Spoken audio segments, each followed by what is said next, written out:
Un saludo especial, licenciado. Mi nombre es Amílcar Josué González. En esta ocasión vamos a hablar sobre la administración de los recursos humanos dentro de una organización.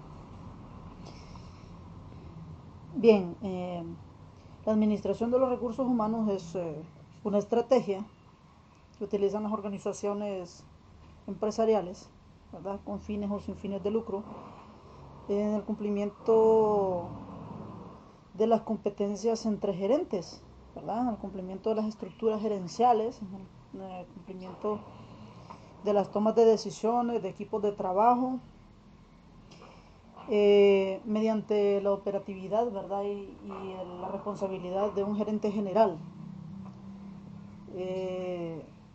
Realmente está orientada, ¿verdad?, a buscar esas personas idóneas que la empresa requiere en cada puesto, ¿verdad?, con sus características tanto físicas, intelectuales, a los que la organización pueda sacarles el máximo de provecho para la conveniencia de la misma.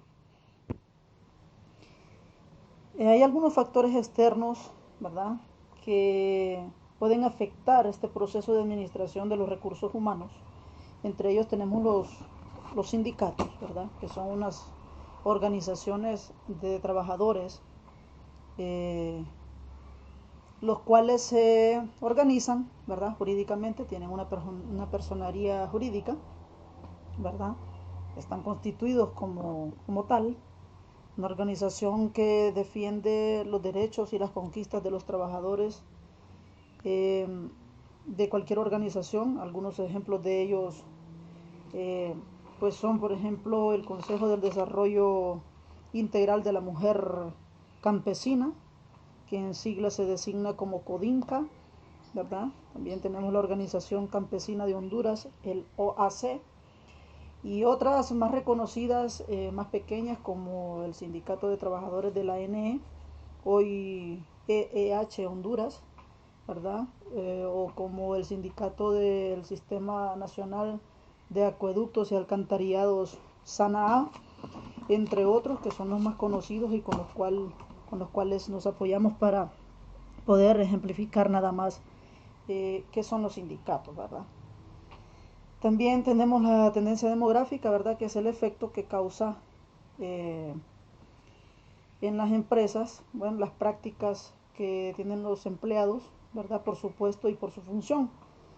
También tenemos lo que son las leyes gubernamentales, ¿verdad?, aquellas leyes que en el Congreso Nacional se firman y se llevan a la Gaceta para que puedan ser empleados como ley y que son de ejecución inmediata y legal en todo el territorio nacional, ¿verdad?, que son aquellas leyes que nos indican el cumplimiento de impuestos, de reglas generales, de leyes que hay que cumplir y que son responsabilidad de todo hondureño ejercer. En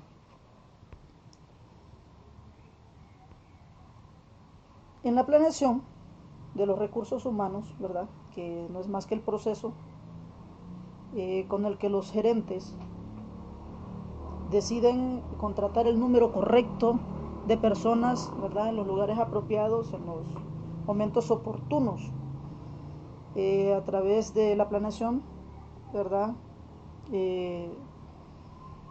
Se evitan pues la escasez o la sobreabundancia de personal en una empresa, ¿verdad?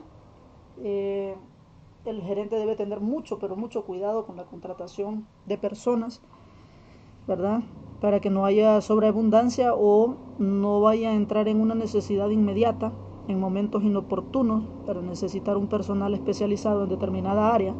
Debe tener mucho cuidado con esa situación. Un gerente general en una organización es como, llevándolo a un plano cotidiano, es como un entrenador de fútbol, ¿verdad?, que debe estar leyendo un partido, que debe conocer sus jugadores y sus características, y de acuerdo a lo que necesita dentro del campo o del terreno de juego, va haciendo los cambios, va desistiendo de uno u otro jugador de manera de no descompensar su equipo y no verse en aprietos. Por el contrario, ver de qué manera gana un partido. Entonces, un gerente general dentro de una organización comprende pues básicamente, llevándolo a un ejemplo cotidiano, pues la responsabilidad que un entrenador de fútbol tiene. Él debe compensar de una u otra manera a las situaciones que lo obligan a tomar decisiones para el bien de la empresa y hacerlo en los momentos oportunos y hacerlo de manera efectiva. Los pasos que se utilizan en la planeación de recursos humanos en una organización conlleva dos pasos básicos. La evaluación actual, ¿verdad?, que se dedica al análisis de puestos, cuáles son las características idóneas o cuáles son las características que este puesto ofrece para luego atraer una persona y hacerla que cumpla, ¿verdad?, con las tareas específicas, la descripción de esos puestos y la especificación de esos puestos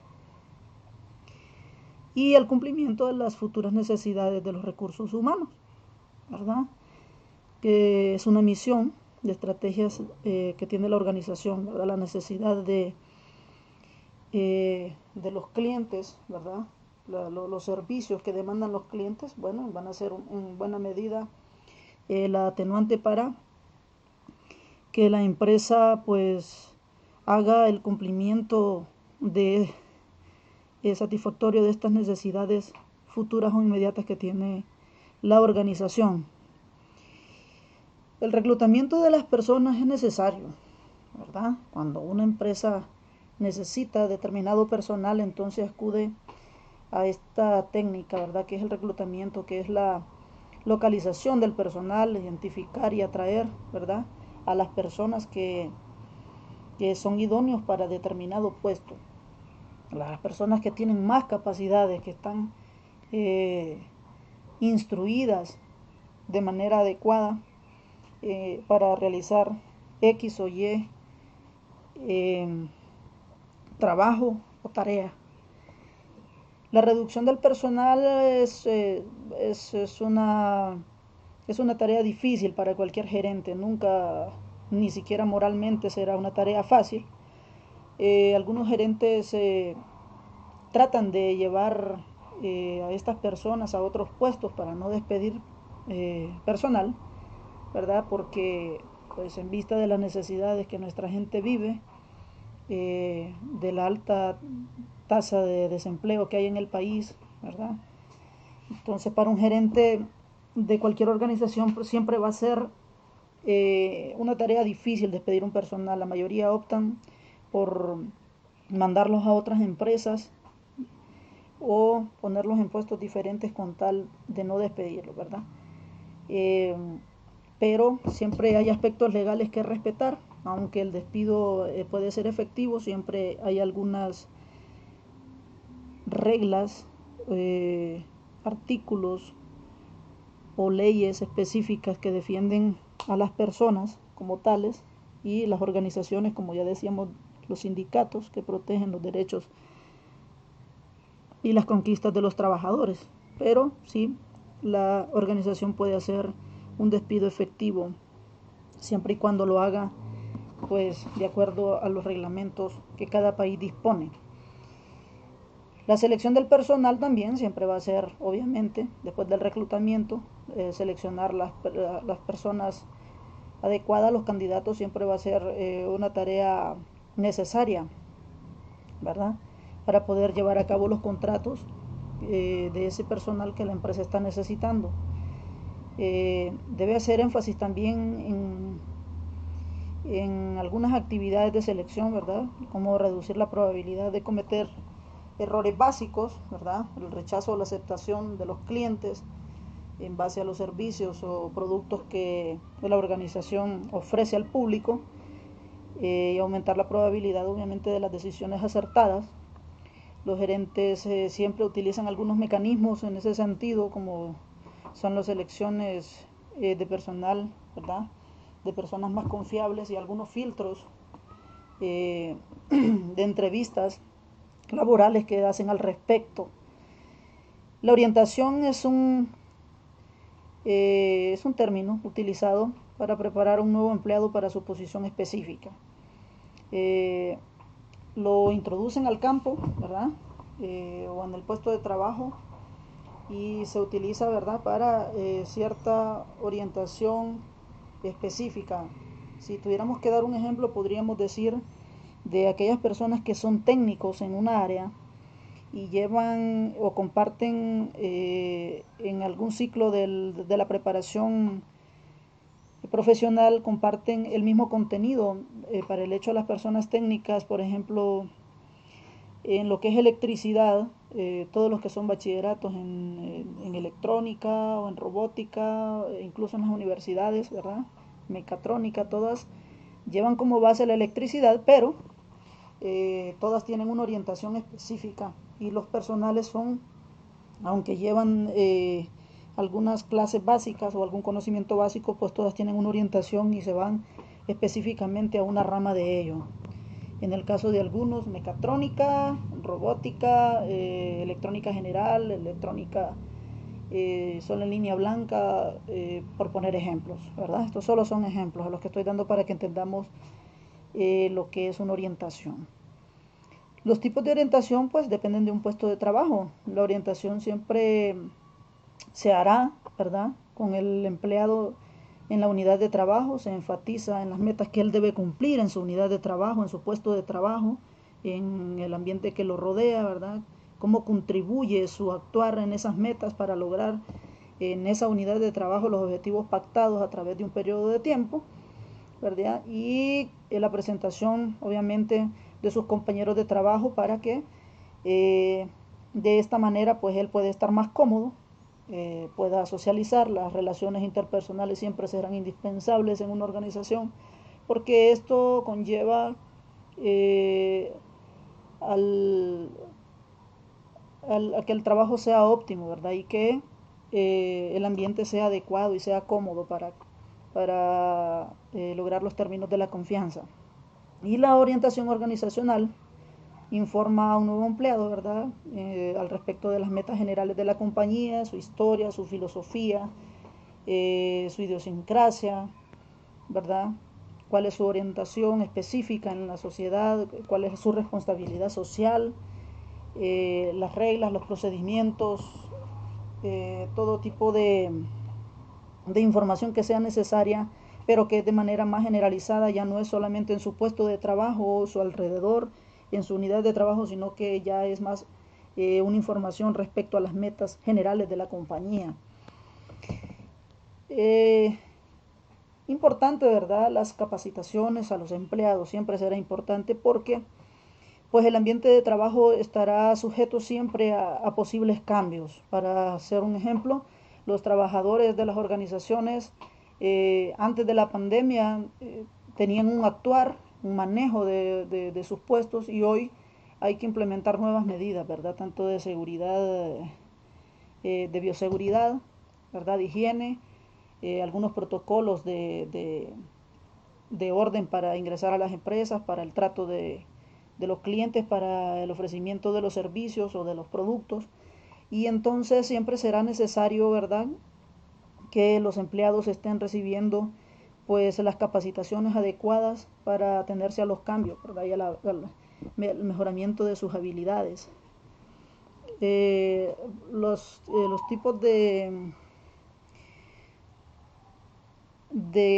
cambios siempre van a ser importantes. Están las capacitaciones, la formación inductiva, ¿verdad? Que es eh, la formación inductiva es un mecanismo que utilizan las empresas, es una estrategia de aprendizaje de forma razonable, ¿verdad? Con la que a partir de algunas experiencias vividas, ¿verdad?, y algunas observaciones que tienen los empleados en particular, se extrae pues de lo que podría ser una ley general o un principio pues algo más generalizado. Se caracteriza por ir de lo particular a lo general, y para esto pues se utiliza mucho el razonamiento particular, ¿verdad? Se enfatiza mucho en eso, y la formación de la introducción, ¿verdad?, que es la formación humana a través de la cual van introduciendo a un campo, a una persona para que vaya conociendo su campo de trabajo, ¿verdad? Sus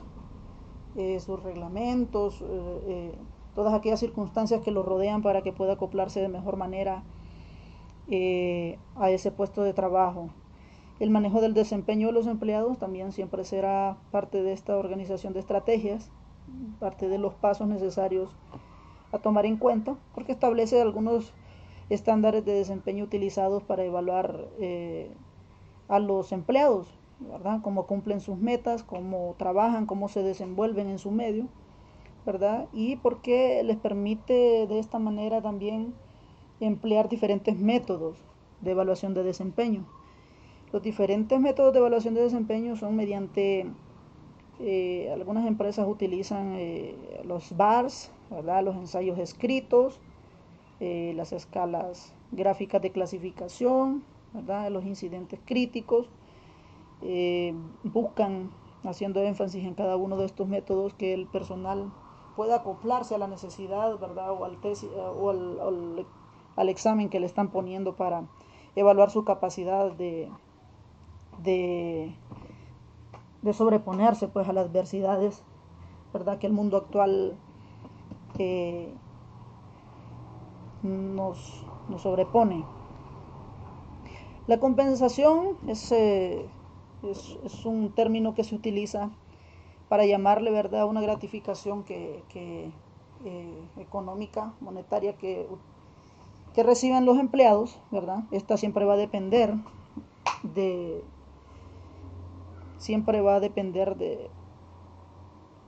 del rendimiento de un trabajador, ¿verdad? En otras empresas se le llama pago por comisiones, ¿verdad? O por producción, ¿verdad? Siempre va a ser una remuneración, un premio, un bono a lo que es el rendimiento de una persona en una empresa.